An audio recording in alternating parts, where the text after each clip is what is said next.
Hello students, आज मैं MCom second year का असाइनमेंट MCO 4 बिजनेस एनवायरनमेंट डाल रही हूँ। इससे पहले मैं MCO 1, MCO 3, MCO 5 की वीडियो ऑलरेडी डाल चुकी हूँ।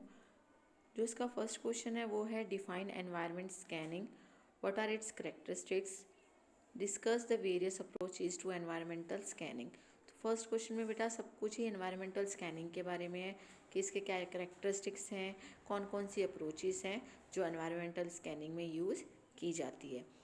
इसके बाद जो सेकंड क्वेश्चन है वो है explain the provisions of the workman's compensation act 1923 regarding employer's liability and the amount of compensation payable for injury cause to an employ in course of employment. तो बताया है कि आपको कि वर्कमैन कंपनसेशन एक्ट कौन सा है उस और एम्प्लॉयर की क्या क्या लाइबिलिटी होती है अगर एक वर्कर को चोट लग जाती है। तो देखिए बेटा, इसका जो आंसर है वो आपको इजीली अवेलेबल बुक्स में भी हो जाएगा और नेट पे भी बहुत आसानी से मिल जाएगा। जो इनके आंसर है बेटा MCO 4 असाइनमेंट के, वो कुछ तो मैंने इग्नू की बुक से लिए हैं, कुछ हेल्प बुक से लिए हैं और कुछ मैंने नेट्स की मदद से सर्च किए हैं। और फिर भी आपको कहीं डाउट लगे कि लेंथ जो है वो बहुत छोटी है या आपको ऐसा लगे कि इसका आंसर और अच्छे से लिखा जा सकता है, तो आप और भी एडिट इसमें कर सकते हैं। इसके बाद जो थर्ड क्वेश्चन है कि can SEBI compel a public company to get security listed on stock exchange while making a public issue.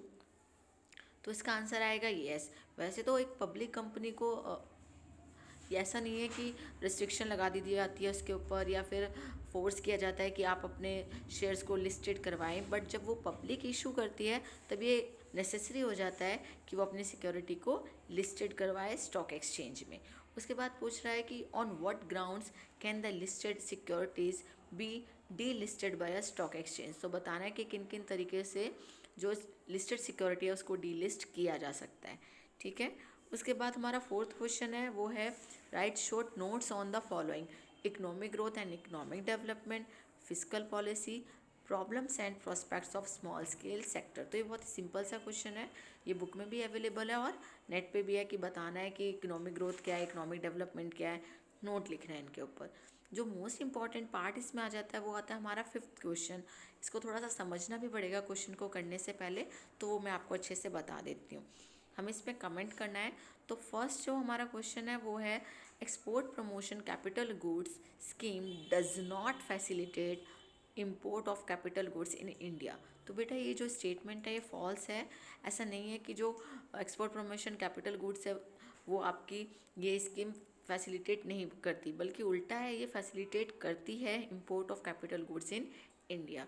तो आई होप आपको क्लियर हो गया कि ये स्टेटमेंट जो आपकी है फॉल्स है। फिर इसको आपको एक्सप्लेन करना है कि कैसे जो आपका EPCG है वो मदद करती है इम्पोर्ट ऑफ कैपिटल गुड्स में। देन है बी पार्ट इसका WTO provides forum for negotiations. तो इट्स ट्रू कि जो आपका WTO है वो क्या प्रोवाइड करवाता है, नेगोशिएशंस प्रोवाइड करवाता है। उसके बाद सी पार्ट में वो बोल रहा है India has been categorise as highest indebted country. तो देखिए बेटा, जो ये क्वेश्चन है ना, ये मैंने 2019-20 की जो GDP ग्रोथ है इंडिया की उसको देख के नेट से सर्च करके निकाला है। तो according to me it's true that India has been categorise as highest indebted country. ठीक है। और नेट पे सर्च किया था तब निकाला है कि आफ्टर ब्राज़ील जो इंडिया है वो इंडेटेड कंट्री हो ही जा रही है, क्योंकि दिन पे दिन इसकी GDP ग्रोथ कम है। और मैंने ये नेट से निकाला है, और अगर आपको लगता है कि इसमें चेंजेस हो सकते हैं तो आप प्लीज़ इसको एक बार देख लीजिएगा। इसके बाद जो डी पार्ट है उसमें बोला गया है कि technology transfer does not bridge the technological gap between business and nation state. तो बेटा ये स्टेटमेंट जो है ये भी फॉल्स है, क्योंकि जो टेक्नोलॉजी ट्रांसफ़र है वो ब्रिज करता है, डज नॉट ब्रिज नहीं, technology transfer bridge the technology gap between business and nation states. तो आई होप कि आपको ये क्वेश्चन क्लियर हो गया होगा, और मैंने कोशिश की है कि मैं आप जो ये आंसर है वो बहुत अच्छे से लिख पाऊँ, जो आपके लिए हेल्पफुल रहें और आप इससे अच्छे से अपने असाइनमेंट बना सकें।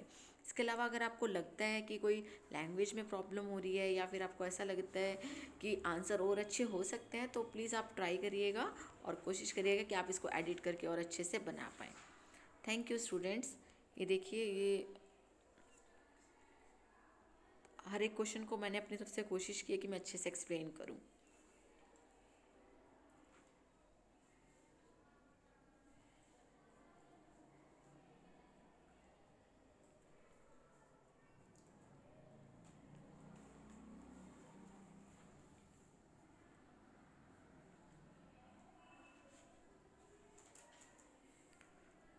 एक बार मैं फिर से बता देती हूँ आपको कि जो फिफ्थ क्वेश्चन है, मैं आपको पहले इसको बताना पड़ेगा कि स्टेटमेंट ट्रू है या नहीं है, फॉल्स है तो क्यों है। तो इस तरीके से आप उसको क्वेश्चन को अटैम्प्ट करने की कोशिश करिएगा। फिफ्थ को कुछ इंपॉर्टेंट भी है, और क्योंकि कमेंट है इसीलिए आपको उसको पहले एक्सप्लेन करना पड़ेगा कि ट्रू है या नहीं है।